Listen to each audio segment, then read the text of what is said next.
오늘 추수감사절을 맞아서 예배 자리에 나온 여러분 모두를 다시 한번 축복하고 또 환영합니다.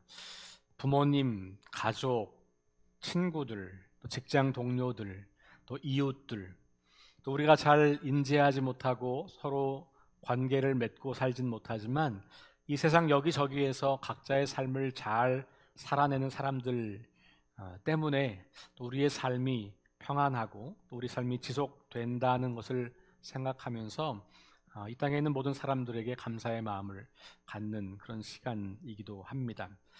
특별히 쉽지 않은 이 인생길을 걸어가면서 든든한 응원군이 되어주고 또 친구가 되어주는 우리 석교 공동체를 생각할 때 감사가 넘칩니다. 오늘 감사절을 맞이하면서 우리의 손을 붙잡고 함께 믿음의 길을 걸어가고 있는 우리 동료 믿음의 지체들 바라보시면서 우리 감사 인사 한번 하면 좋겠습니다. 덕분에 여기까지 왔습니다. 우리 인사 한번 하겠습니다. 덕분에 여기까지 왔습니다. 감사합니다. 또 인사하겠습니다. 감사합니다. 네.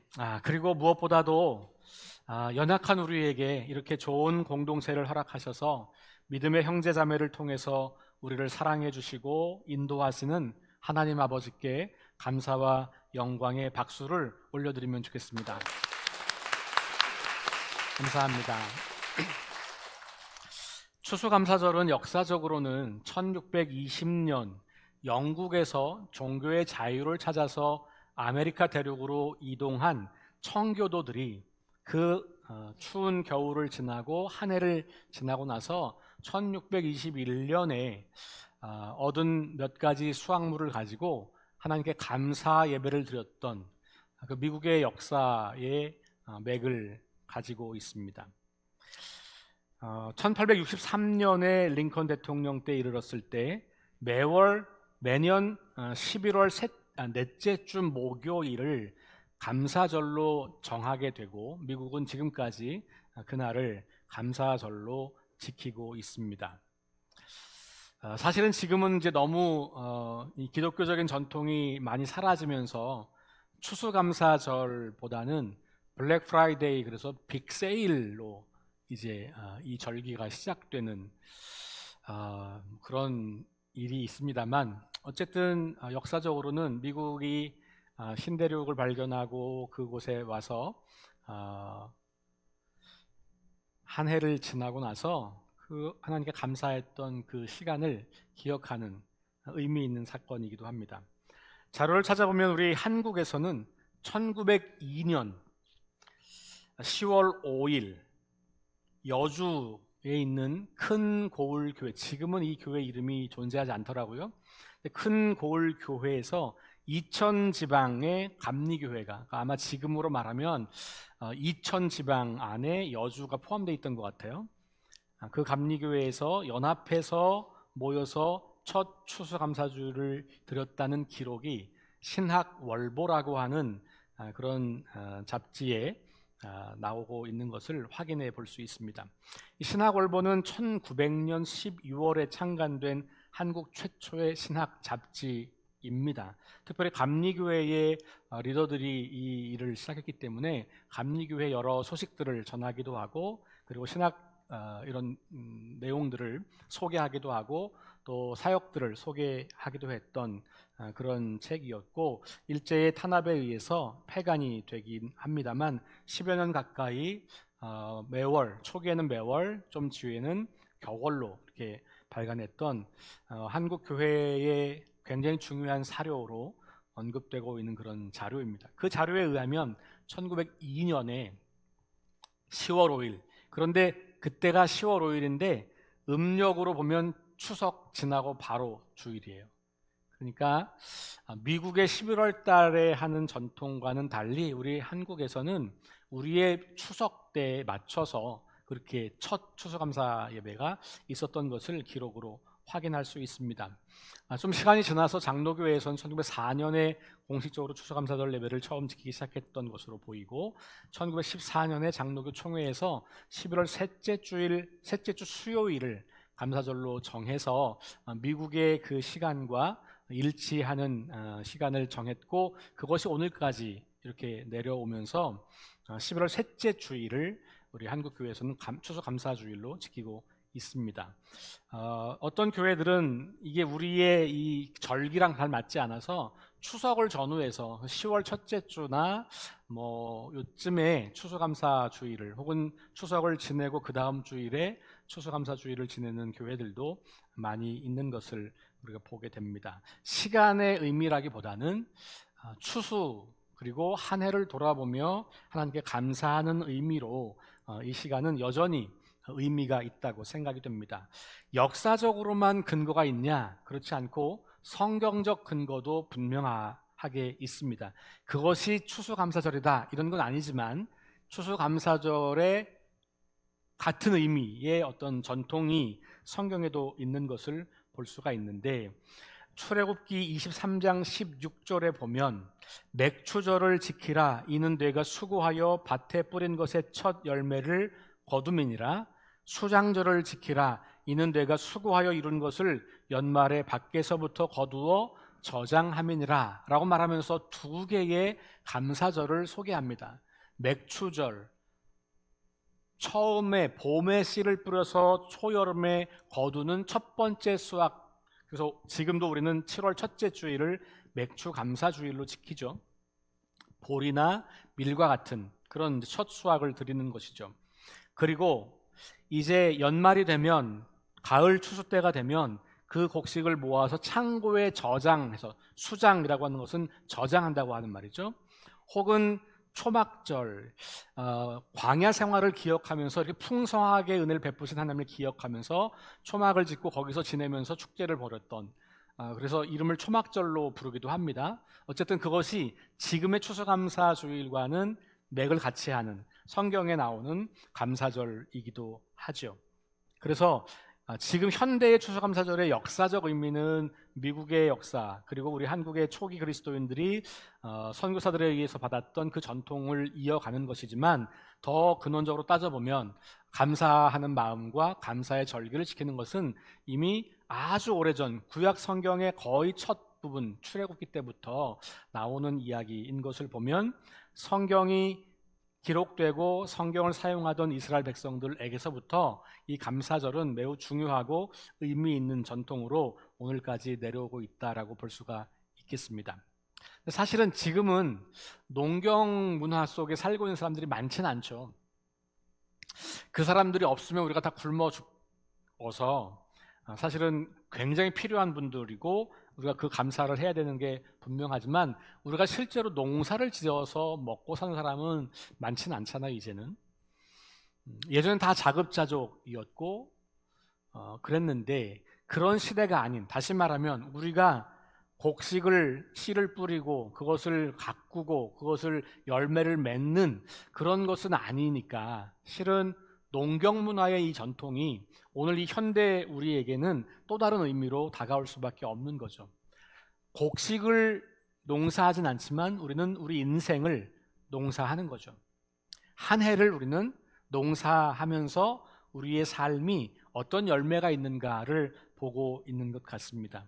그러니까 한 해를 시작할 때 뭔가를 계획하고 그것을 이루기 위해서 최선을 다해서 달려왔을 거고, 돌아보니 오늘 우리 이 감사절 아침에 내 삶에 내가 거둔 열매들을 하나님께 드리면서 오늘 우리가 예배에 참여하고 있는 것 같습니다.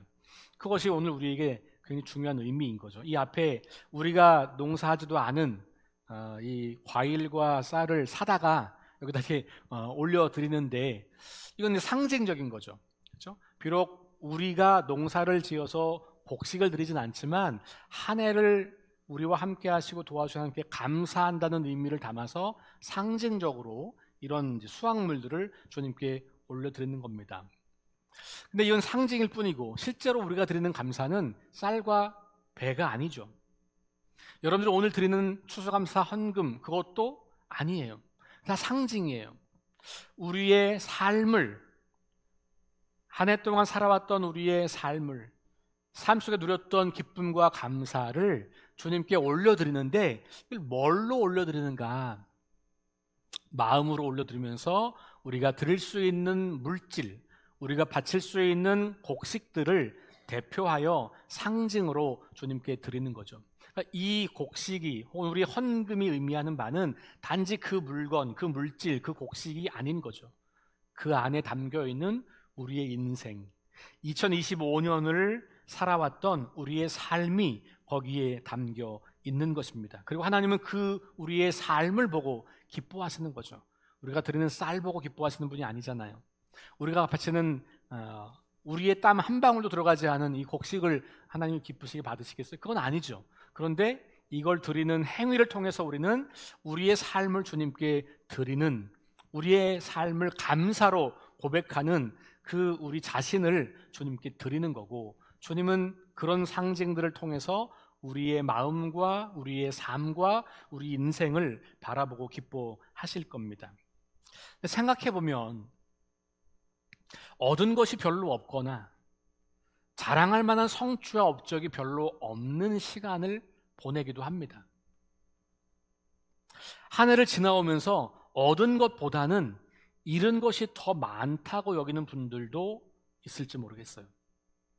오히려 온갖 고난과 시련으로 삶이 고달프고 괴롭고 고통스러운 그런 분들도 계실 겁니다.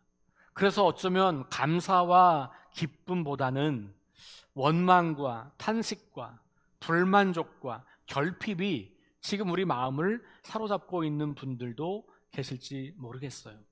특별히 지금 우리의 경제가 굉장히 어렵고 많은 사람들이 취업하기도 어렵고, 이런 어려운 상황, 풍요로운 세상 같지만 개개인적으로는 날마다 뭔가 부족함과 결핍함과 상실을 경험하고 있는 이 어려운 시기에 우리의 마음이, 우리의 삶이 더욱 힘들어지고 있는데, 이럴 때 우리가 감사한다는 게 가능할까? 어떻게 우리는 이런 결핍 속에서도 감사할 수 있을까? 상실 속에서도 감사를 잃어버리지 않을 수 있을까? 오늘 본문 말씀을 통해서 그 비밀을 좀 찾아보려고 합니다. 오늘 읽은 말씀은 말라기 4장 1절부터 2절 말씀이죠. 말라기는 사람 이름이에요. 이 성경의 책 이름이 기로 끝나는 책이 많죠. 창세기, 출애굽기, 레위기, 민수기. 근데 거기서 기는 책, 기록물을 말하는 거죠. 근데 말라기의 기는 기록물이 아니고 그냥 말라기라고 하는 사람 이름이에요. 말라기라고 하는 예언자가 예언 활동을 했던 내용들을 기록한 책입니다. 근데 이 말라기가 구약성경의 제일 마지막에 있잖아요. 학개, 스가랴, 말라기로 구약성경이 종결됩니다. 그래서 시기적으로 가장 최후에 마지막에 있는, 그래서 좀 빨리 보면 주전 500년, 좀 늦으면 주전 450년, 요 어간에 기록된 책으로 여겨집니다. 흔히 말하는 12소예언서, 12권의 소예언서, 이 구약성경 후반부에 있는 책들이 한 길면 9장, 짧으면 1장 이렇게 되어 있는 12권의 책이 있어요. 유대인들은 그 12권의 책을 하나의 책으로 봅니다. 근데 이 12권의 책의 맨 마지막, 그리고 구약성경의 제일 마지막에 와 있는 예언서, 예언자 말라기의 활동과 메시지를 우리에게 보여주고 있는 책입니다. 말라기라고 하는 이름의 의미는 나의 전달자, 나의 사자, 나의 천사, 이런 말이에요. 우리가 천사라고 말할 때 이 천상의 어떤 이렇게 예쁜 이런 존재가 아니고 메신저라는 말이죠. 그러니까 누군가의 말을 전하는 사람, 이게 이제 메신저라고 말하는 거고, 우리가 사자 혹은 천사 이렇게 말하는 사람들이죠. 더 정확한 표현으로 말하면 전령이라고 할 수도 있겠습니다. 자, 이거 뭐냐 하면 하나님의 전달자, 하나님의 사자, 하나님의 메신저라는 말이에요. 그러니까 이 말라기라는 이름 자체가 그 사람의 삶이 무엇인가를 보여줍니다. 말라기는 하나님의 말씀을 받아서 그 말씀을 백성들에게 전달하는 예언자였다라는 것이 그 이름의 문자적 의미입니다. 물론 모든 예언자들이 바로 다 하나님의 전달자 역할을 했습니다만 말라기는 이름부터가 그렇다라고 하는 거죠.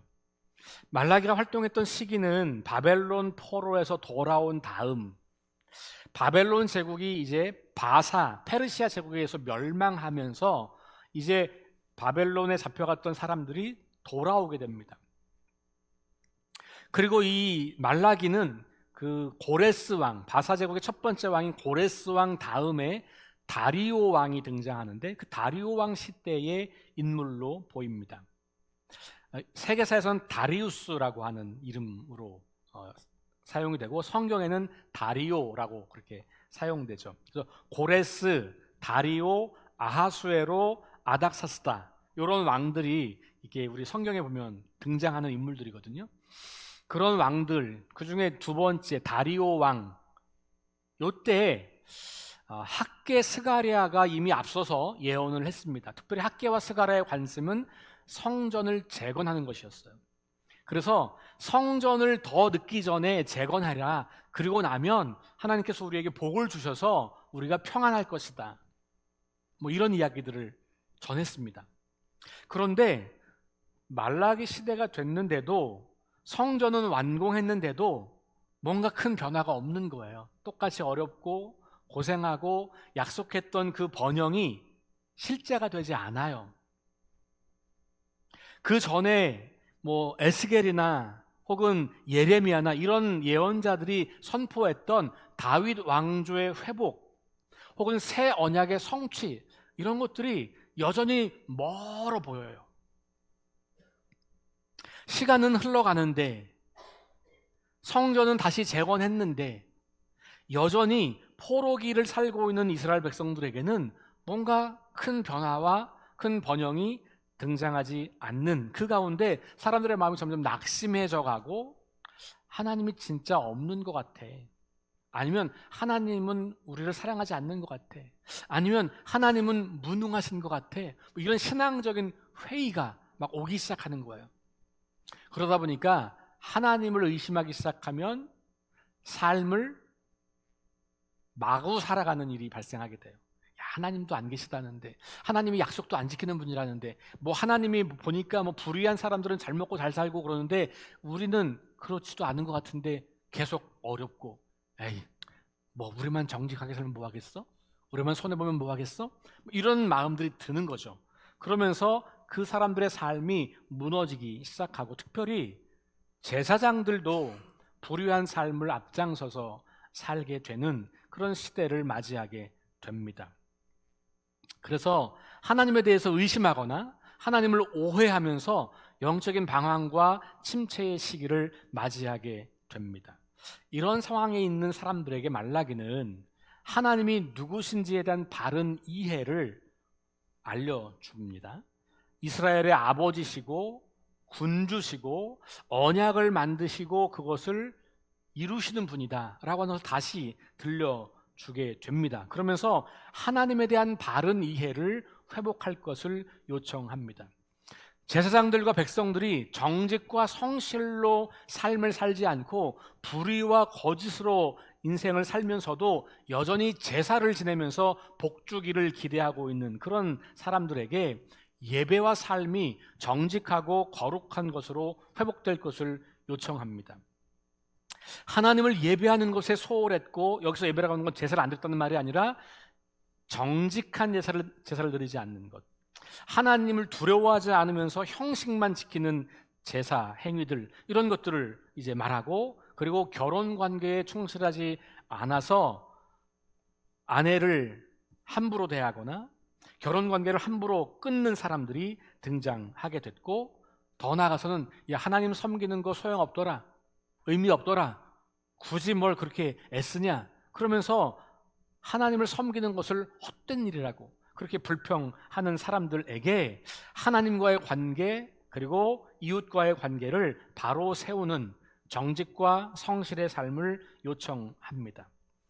여전히 악인이 번성하고 있고 예언자들을 통해서 주셨던 약속은 성취되지 않고 있기 때문에 하나님의 살아계심과 공의로움을 의심했던 그 당시 사람들에게 하나님에 대해서 다시 들려주고 있는 이야기고, 오늘 우리가 읽은 마지막 부분에 오면 하나님의 마지막 심판이 있을 거다라고 하는 이야기를 들려주면서 이스라엘 백성들의 삶을 돌이킬 것을 이야기하는 그런 본문이에요. 여기서 감사에 대한 이야기가 나오진 않아요. 그런데 저는 오늘 이 본문이 이 추수감사주일의 성서 일과로 이렇게 포함되어 있다고 하는 것에서 어떤 감사를 좀 찾을 수 있을까 생각을 해 보았습니다. 감사는 무엇인가를 얻어서 성취해서 내가 기대했던 어떤 것 좋은 결과가 있어서 드리는 것만이 아니라 그렇지 않은 순간에도 감사할 수 있다. 그게 어쩌면 우리 그리스도인들이 할 수 있는 가장 아름다운 감사인 것 같아요. 바울이 범사에 감사하라 그랬잖아요. 이 범사라고 하는 말은 모든 환경에서 그런 말이에요. 모든 환경에서 감사하라. 감사할 만한 조건이 갖추어지면 감사하고 그렇지 않으면 감사하지 않아도 돼, 이게 아니고 감사할 수 없다고 여겨지는 순간에도 감사하는 것, 이게 범사에 감사하는 건데 이게 어떻게 가능하냐 이거죠. 이게 어떻게 가능하겠어요? 그 성경을 우리는 읽어가면서 그 무조건적인 감사, 범사의 감사, 항상 감사라고 하는 것을 배워보는 거예요. 우리의 실제 삶으로는 불가능하다고 여겨지는데 성경은 우리에게 뭐라고 말하는가를 주목하는 것이죠. 핵심은 뭐냐 하면 하나님 때문에 감사하는 거예요. 하나님 때문에. 그래서 이스라엘 백성들이 지금 하나님에 대한 의심 혹은 하나님에 대한 불신 혹은 하나님에 대한 오해 때문에 그 삶을 계속해서 망가뜨리는 인생을 살면서 불평하고 원망하는데, 말라기는 너희들이 하나님을 지금 잘못 알고 있다, 하나님을 오해하고 있다, 그러면서 하나님이 누구신지를 계속 들려주고 있는 거예요. 그러면서 우리의 삶에 비록 우리가 눈에 보기에 경험하기에는 불편함과 불의함과 고통이 여전하지만 이 세상을 여전히 다스리시는 분이 하나님이시고, 약속이 우리는 성취되는 것처럼 보이지 않지만 근데 여전히 그 약속은 시간이 되면, 때가 되면, 하나님의 그 때가 되면 반드시 이루어질 거라고 하는 그 믿음을 가지고 하나님에 대한 분명한 이해를 촉구하고, 그러면 그 하나님 때문에 결국은 약속을 이루어 주시고 결국은 우리를 구원에 이르게 하시고 결국은 이 불의한 세상을 심판하셔서 공의로운 세상을 만드실 그분을 기대하는 것 때문에 우리가 감사할 수 있다는 거예요. 지금의 삶은 감사할 것이 보이지 않지만 하나님의 약속을 신뢰하면, 하나님이 누구신지를 분명히 이해하면, 하나님의 역사를 운행하시는 그 과정을 통해서 그 하나님을 올바로 이해한다면 우리에게는 감사가 가능하다. 제가 오늘 제목을 소망 가운데 드리는 감사라고 붙여본 거예요. 오늘 1절 말씀 보시면요, 용광로 불, 이런 표현이 나와요. 보라, 용광로 불 같은 날이 이를 것이다. 그 앞에는 여호와가 이르노라 그러면서 용광로 불 같은 날이 이른다라고 이야기를 해요. 지금 이 불의한 세상을 보면서 하나님은 안 계신 것 같아, 하나님은 지금 쉬시는 것 같아, 하나님은 무력한 것 같아, 이 불의한 세상에 하나님이 아무 힘도 발휘하지 못하는 것 같아. 그런데 말라기는 때가 되면 용광로 불 같은 날이 임하여서 너희가 지금 눈에 보는 악을 행하는 자들, 교만한 자들, 불의한 자들을 심판할 거다라고 하는 믿음을 보여주는 거예요. 여러분, 우리 그리스도인들의 신앙 가운데 심판은 굉장히 중요한 요소예요. 주님이 다시 온다고 하는 것은 첫 번째 심판이 있는 거예요. 그런데 이 심판에서 망하는 사람들이 있고 이 심판에도 불구하고 사는 사람들이 있어요. 그래서 살게 되는 사람들한테는 그 심판의 날이 구원의 기쁨의 날이에요. 망하는 사람들에게는 마지막 날이 되는 거예요. 말라기가 지금 그 이야기를 다시 반복하고 있는 겁니다. 그래서 조만간 하나님의 공의가 완전히 실현되는 마지막 날이 올 것이다. 그때가 되면 악인들은 모두 심판을 받아 멸하게 될 거다. 그러니 하나님은 악을 허용하시거나 악 앞에서 아무런 힘도 발휘하지 못하는 무능한 신이 아니라 반드시 심판하실 살아계시고 공의로우시고 이 역사를 운행하시는 분이다 라고 하는 것을 증언하는 겁니다. 이날, 용광로 불같은 날, 이 날은 여호와의 날, 이렇게 표현되었던 날과 동일하죠. 하나님의 공의가 완전히 실현되는 날. 그런데 그날 첫 번째 나타나는 일은 심판이라는 거예요. 공의가 실현되기 위해서는 그 공의를 끝없이 방해했던 불의와 악에 대한 심판이 있는 겁니다. 그 심판이 하나님의 역사에 의해서 이루어지는 것이고, 그래서 말라기는 악인들에게는 이 뜨거운 용광로 불과 같은 심판이 있을 것을 선포하면서 교만하여 하나님을 대적하는 사람들, 악을 행하는 자들이 그때에 뿌리와 가지도 남지 않고 다 사라질 것이다 라고 이야기를 하는 거죠. 1절 후반부에 가면 교만한 자와 악을 행하는 자는 다 지푸라기와 같을 것이다. 그럼 지푸라기는 불에 넣으면 금방 사라져 버리잖아요. 완전히 다 사라진다는 거예요. 그 이르는 날에 그들을 살라, 여기 살라는 불살라, 그 뿌리와 가지를 남기지 아니할 것이다. 하나님의 완전한 승리가 보장되고 있다는 것을 말해주고 있는 거죠.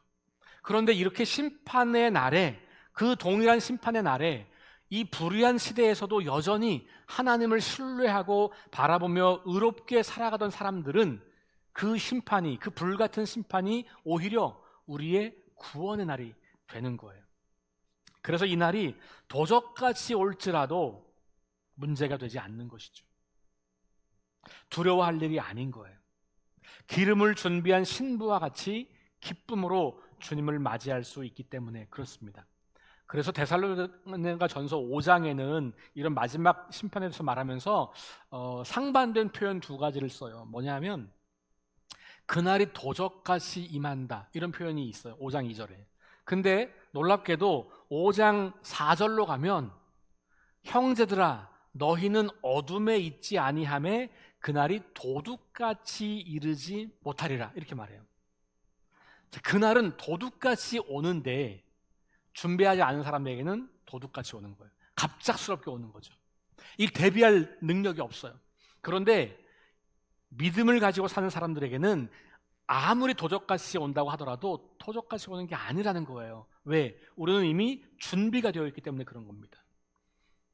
그러니까 어둠에 있지 않다라고 하는 말은 오늘 본문이 말하는 바는 뭐냐면 내 이름을 경외하는 이 말이에요. 2절, 내 이름을 경외하는 너희에게는 공의로운 해가 떠올라서. 그러니까 어떤 사람에게는 이게 용광로 불같이 임하는 이 심판의 사건이 어떤 사람들에게는 공의로운 해가 비추는 것 같은, 똑같은 사건인데 완전히 다른 경험을 하는 거예요. 이 사람들이 누구냐 하면 데살로니가서에서 말하는 것처럼 형제들아 너희가 어둠에 있지 아니하니, 빛 가운데 있는 사람들, 불의한 세상에서도 의를 행하는 사람들, 하나님이 안 보이는 것 같은 세상에서도 하나님을 신뢰하며 사는 사람들, 그들에게는 이게 구원의 날이 된다는 거예요. 불의한 시대에도 여전히 의로운 삶을 사는 사람들에게는 그러므로 도둑같이 임하지 못하는 그 종말인 거죠. 불의한 세상에서도 깨어서 정신을 차리고 믿음과 사랑의 방패를 가지고 구원의 소망을 투구로 쓰고 믿음의 싸움을 싸우는 사람들입니다. 데살로니가 전서 5장 8절이 그렇게 말해요. 정신을 차리고 깨어있으라. 믿음과 사랑의 호심경을 붙이고, 호심경은 이 가슴을 보호하는 방패, 구원의 소망을 투구로 쓰고, 이 바울은 지금 이 전투하는 사람들을 비유로 쓰는 거예요. 그래서 그렇게 이 불의한 세상에서도 깨어서 정신을 차리고 믿음과 사랑과 소망을 가지고 무장하여 이 불의한 세상에서 의로운 전쟁을 수행하는 사람들, 다시 오늘 2절 말씀에 내 이름을 경외하는 사람들, 그들에게 주시는 회복과 구원의 말씀이 선포되고 있는 것이죠. 이들은 기쁨과 환희 가운데 뛰놀며 자유와 승리의 노래를 부르게 될 것이다. 여기 뭐라고 말하냐면 나가서 외양간에서 나온 송아지처럼 뛰놀아라. 이렇게 외양간에 갇혀있는 송아지가 아니라 이제 이 외양간 밖으로 나가서 마음껏 뛰노는 자유로움을 누리는 승리의 노래를 부르는 하나님의 그 약속이 완전히 성취되어서 그 약속에 이제 자신의 삶을 온전히 내어놓는 그런 인생을 살게 된다는 겁니다. 공의로운 해가 떠올라서 치료하는 광선을 비춘다라고 하는 것은 이제 신약으로 넘어가면 예수 그리스도의 구원의 빛이 임한다라고 하는 것과 연결되죠. 그분의 임재는 악인에게는 타오르는 불이지만 의로운 자들에게는 상처와 고통과 아픔을 치료하는 광선, 구원의 빛이 된다라고 말라기는 선포하고 있는 겁니다. 이 세상의 불공평과 고난을 보면서 낙심하고 하나님을 잊어버리고 하나님을 등지고 살아갈 수밖에 없다고 여겨지는 그 세상 속에서 말라기는 하나님의 공의가 반드시 실현될 거라고 하는 것을 말해주고 있는 거예요. 우리는 그 소망을 붙잡고 사는 거죠. 하나님을 살아계신 분이라고 이해한다면 그분은 우리의 이 삶을 반드시 회복시키시고 고치시고 온전케 하시는 분이라고 하는 것을 믿는 거죠. 요즘에 가짜가 진짜 같은 게 되게 많잖아요. 그래서 이제 어떤 곳에 가면 화분이 이렇게 있어요. 꽃이 이렇게 너무 아름답고 진짜 같아요. 근데 가만히 가서 보면 가짜인 경우들이 있어요. 그렇죠? 종이호랑이라는 말을 여러분 들어보신 적 있죠? 종이호랑이. 종이호랑이 앞에 가면 너무 잘 그린 호랑이에요. 그래서 막 정말 이 그 털 하나까지 너무 섬세해서 살아있는 것 같은 그 호랑이. 근데 여러분 그 종이호랑이가 아무리 잘 그리고 아무리 진짜 살아있는 호랑이처럼 보인다고 해도 그 앞에 가면 두려움이 생겨요? 두렵지 않잖아요. 그렇죠? 가짜 앞에서는 두렵지 않은 거예요. 근데 만약에 그 진짜 호랑이다. 여러분들이 동물원에 갔는데 이 철창이 있는데 이게 사라져 버렸어. 그 호랑이가 내 코앞에 왔어. 종이 호랑이 보시겠어요? 그렇지 않죠. 두려움이 있는 거예요.